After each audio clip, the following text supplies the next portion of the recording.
तो रदरफोर्ड का मॉडल जो है वो हम पढ़ चुके हैं प्रीवियस वीडियो के अंदर। रदरफोर्ड ने क्या कंक्लूजन निकाले, क्या ऑब्जर्वेशन दिए और उसका फाइनल रिजल्ट क्या था, एटॉमिक मॉडल क्या था और उसके एटॉमिक मॉडल में क्या कमियां रह गई थी, तो उसको करेक्ट किया नील्स बोर ने।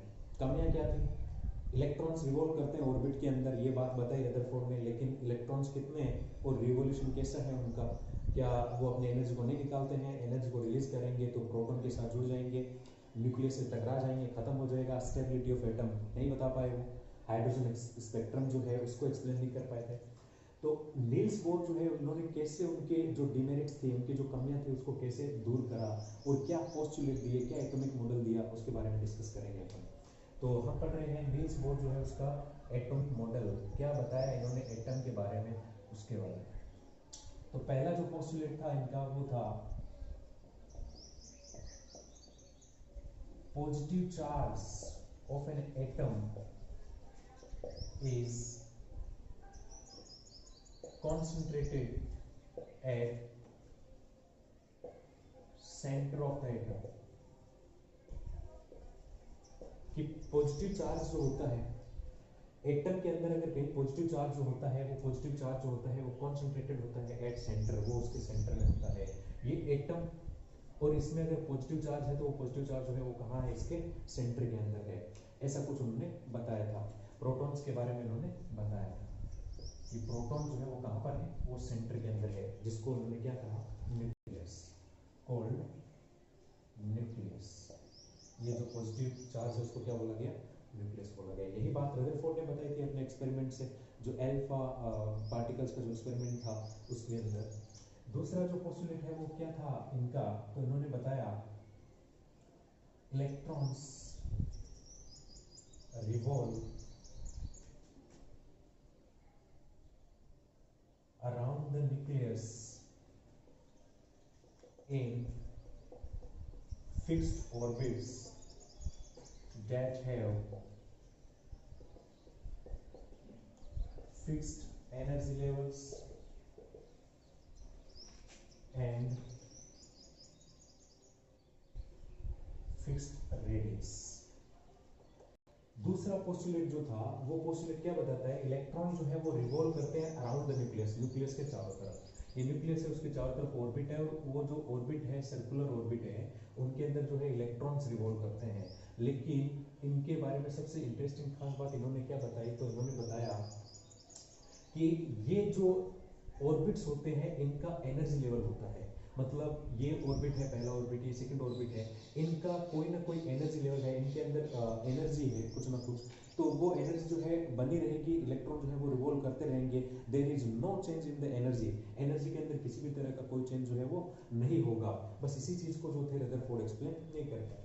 दूसरा, ये जो ऑर्बिट है, जैसे first orbit, second orbit, third orbit, यहाँ से इसका जो रेडियस है, इसका जो रेडियस है वो भी क्या होता है, वो भी फिक्स्ड होता है। तो ऐसी बातें जो थी उन्होंने बताई थी। तीसरा postulate, these orbits are represented by k l m n। In orbits को रिप्रेजेंट किया गया, इनको सिंबलाइज किया गया कि जो पहला ऑर्बिट है उसको के एल फिर एम और एन ऐसे जो है इनको बताया गया, इनको सिंबल दिया गया के एल एम एन, या फिर N first and second and third. N जो है वो बेसिकली क्या है यहाँ पर, वो जो है ऑर्बिट का नंबर है, मतलब ये जो है पॉजिटिव चार्ज, ये फर्स्ट जिसको आप के से डिनोट कर सकते हो, एल से डिनोट कर सकते हो, एम से डिनोट कर सकते हो, एंड सो ऑन, ऐसे ही चलता रहेगा। या ये जो है एन वन टू थ्री, ऐसे इनको रिप्रेजेंट किया जाता है। तो ऐसा कुछ जो था वो नील्स बोर ने बताया था अपने पोस्टुलेट। जो फोर्थ पोस्टुलेट है नील्स बोर का वो क्या है, द डिस्टेंस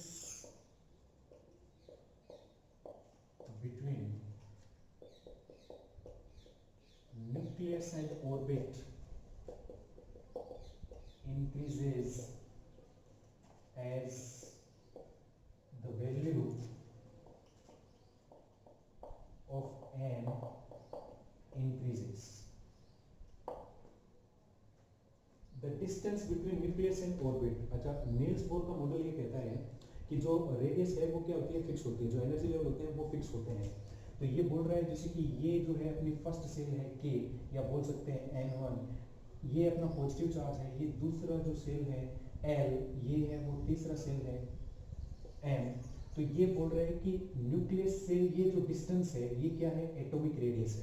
ये इंक्रीज करेगी, कब इंक्रीज करेगी, जब n नंबर बढ़ेंगे, n नंबर में इंक्रीजमेंट होगा। मतलब अगर आप n इज इक्वल टू 2, मतलब सेकंड सेल में चले जाएंगे, सेकंड ऑर्बिट में चले जाएंगे, तो ये जो डिस्टेंस है ये और बढ़ जाएगी। और जब आप थर्ड सेल में चले जाएंगे तो ये जो है और ज़्यादा इंक्रीज हो जाएगी। मतलब एटॉमिक रेडियस जो है वो इंक्रीज करती है as the value of orbit increases. जैसे जैसे ऑर्बिट के नंबर इंक्रीज करेंगे वैसे वैसे एटॉमिक रेडियस जो है वो बढ़ती चली जाएगी। उसके बाद इन्होंने जो आगे बात बताई वो ये बताया,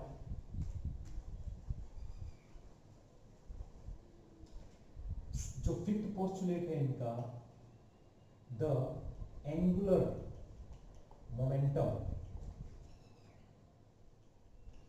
of these orbit is mvr is equal to h over 2 pi और इट्स मल्टीपल।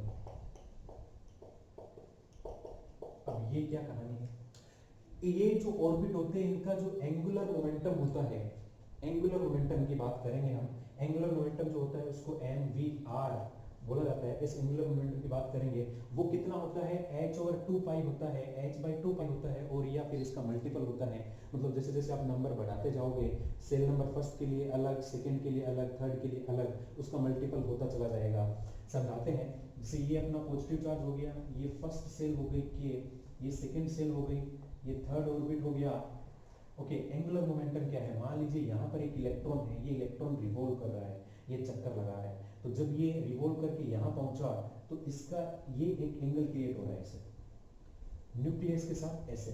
जब ये इलेक्ट्रॉन यहाँ पर था तो एंगल कुछ ऐसे इस डायरेक्शन में था, जब ये इलेक्ट्रॉन यहाँ पर था तो एंगल कुछ इस डायरेक्शन में था। तो ऐसे ये जो क्रिएट हो रहा है ये है इसका एंगुलर मोमेंटम।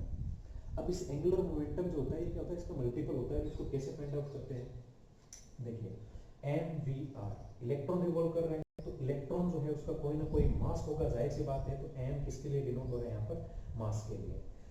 v किसके लिए डिनोट हो रहा है, v हो रहा है वेलोसिटी के लिए। मतलब अब इलेक्ट्रॉन अगर मूव करेगा तो जाहिर सी बात है उसका कोई ना कोई वेलोसिटी जरूर होगा, स्पीड जरूर होगा।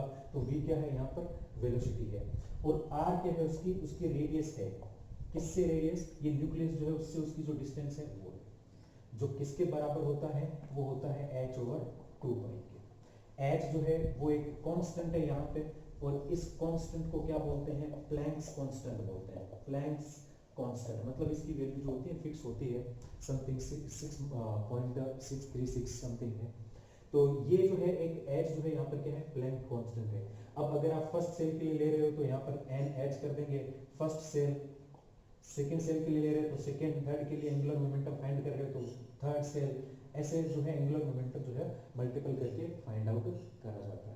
सबसे इंपॉर्टेंट चीज है एंगुलर मोमेंटम। मान लीजिए इलेक्ट्रॉन है यहाँ पे, तो इस इलेक्ट्रॉन का जो ये मोमेंटम है, यहाँ पर जो मोमेंटम क्या होता है, स्पीड वेलोसिटी के साथ डायरेक्शन।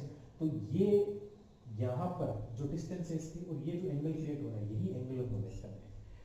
ओके, तो ये सब कुछ जो है इन्होंने बताया था। उसके बाद नेक्स्ट पोस्टुलेट क्या कहता है,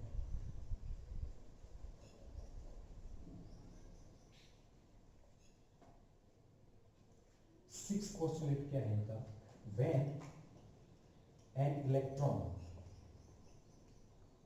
moves or jumps from lower energy level to higher energy level,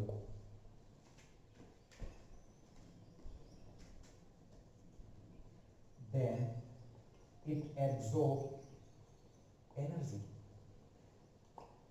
तो जब भी एक लोअर ऑर्बिट का इलेक्ट्रॉन अपने से हायर ऑर्बिट में जाएगा तो वो क्या करेगा, वो एनर्जी को एब्जॉर्ब करेगा। देखिए कैसे, ये न्यूक्लियस, ये फर्स्ट सेल, इसमें कोई इलेक्ट्रॉन है जो जाना चाह रहा है K से L में, यहां से वो यहां जाना चाह रहा है। अब एक एनर्जी लेवल जो होते हैं सबके फिक्स होते हैं, के जो है उसका एनर्जी लेवल कम होता है, एल का उससे ज्यादा, एम का उससे ज्यादा, उस आगे जो है ऐसे चलता रहता है। तो यहाँ से अगर कोई इलेक्ट्रॉन जो है वो जंप करके यहाँ जाना चाहता है, अगर इसको हिटेड किया जाए इस एटम को, तो मान लीजिए इसकी एनर्जी को एब्जॉर्ब कर लेगा, तो इसको क्या करना पड़ेगा, बाहर के मीडियम से एनर्जी को एब्जॉर्ब करना पड़ेगा, तब जाकर ये क्या कर पाएगा, अपने से हायर ऑर्बिट में जा पाएगा, क्योंकि इसका एनर्जी लेवल क्या है, लो, इसका क्या है, हायर है, ज्यादा है। तो यहाँ से जो है इलेक्ट्रॉन तभी जंप कर पाएगा जब वो एनर्जी को एब्जॉर्ब कर पाएगा, क्योंकि इसको एनर्जी इतना कंज्यूम करना पड़ेगा ताकि इसके लेवल को वो क्या कर सके, बराबर कर सके। जितना इसका एनर्जी लेवल है उतना एनर्जी जो है इसको एब्जॉर्ब करना पड़ेगा। इसका वाइस वर्सा, इसका कॉन्ट्रेरी है। जब एक इलेक्ट्रॉन जो है, मान लीजिए ये इलेक्ट्रॉन जो है ये अपने से हायर लेवल से अगर लोअर लेवल में आएगा, ये इलेक्ट्रॉन जो है इस ऑर्बिट से एल से अगर के में आता है, तो इसको क्या करनी पड़ेगी, इसके पास जो एक्स्ट्रा एनर्जी है, क्योंकि ये हायर ऑर्बिट का है तो इसके पास जाहिर सी बात है ज्यादा एनर्जी है कंपेयर टू के, तो इसको क्या करना पड़ेगा, अपनी जो एक्स्ट्रा एनर्जी है उसका इमिशन करना पड़ेगा, उसको क्या करना पड़ेगा, इमिट करना पड़ेगा, उसको रिलीज करना पड़ेगा, तब जाकर जो है ये इसमें आ पाएगा। तो ये जो थे ये पोस्टुलेट्स थे इसके, नील्स बोर के। इस तरह से इन्होंने मॉडल को करेक्ट करा, जो प्रीवियसली जो मॉडल बताए उनको। अब जो है इनके मॉडल में भी कुछ जो है डीमेरिट्स हैं, कुछ कमियां हैं, उनके बारे में जो है चर्चा करेंगे।